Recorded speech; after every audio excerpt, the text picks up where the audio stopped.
lot of people have been struggling financially during this pandemic. But apparently not the richest people. A new study shows that the top billionaires got 54% richer during the pandemic. 54%. Think about that. In 1 year. Yes. It's insane. That's a lot of money. And about 2,300 billionaires in the world that's the number we're talking about.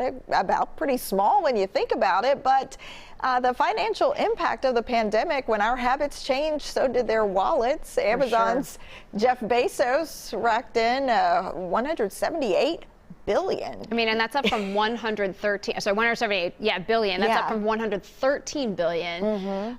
Number two behind that in the world is the family behind Louis Vuitton. They were up 114%. So they more than doubled what they were at. Elon Musk, I mean, obviously Tesla going through the roof. He's up 560%. Bill Gates up about 30%. But what's interesting, when you look on this list of the top 10 billionaires in the country, everybody's net worth is up by over 50%, except for Gates. He's up by 30%. That's a lot. That is a ton. And we know when the habits changed for people, they began shopping more online, shopping from home, and those sales online increased. But for some folks, life began to look a lot different. The poverty rates increased too. People were unable to work, particularly folks in the service sector, those with jobs that maybe don't pay as well. They really took a hit last year. Right, because you look, okay, you have the one side, you have the billionaires, when you have the stock market just going gangbusters throughout this entire time.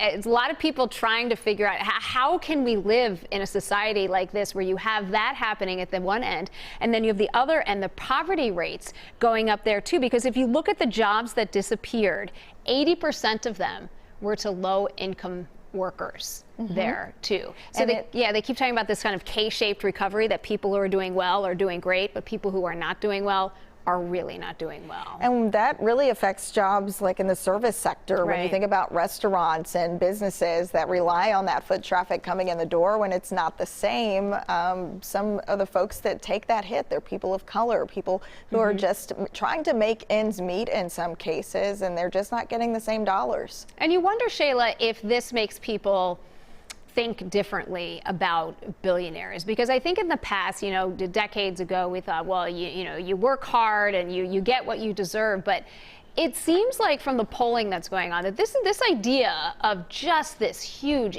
income gap and income disparities, and they're widening and widening by every single day, that people are thinking it's not fair. A new poll out shows that 72% of people say, look, this isn't fair. 20% of people think that it is, but 72% don't. And you wonder if that makes people more open to the idea, perhaps, of a wealth tax on that mega wealthy group. And some people are talking about that. Elizabeth Warren would like to have a wealth tax, extra 2% for those who make over $50 million, extra 3% on billionaires. And so have to see if that gains any traction. Sometimes it can be tough to do that and get support in Washington for it, but we'll have to see how that works out. Absolutely.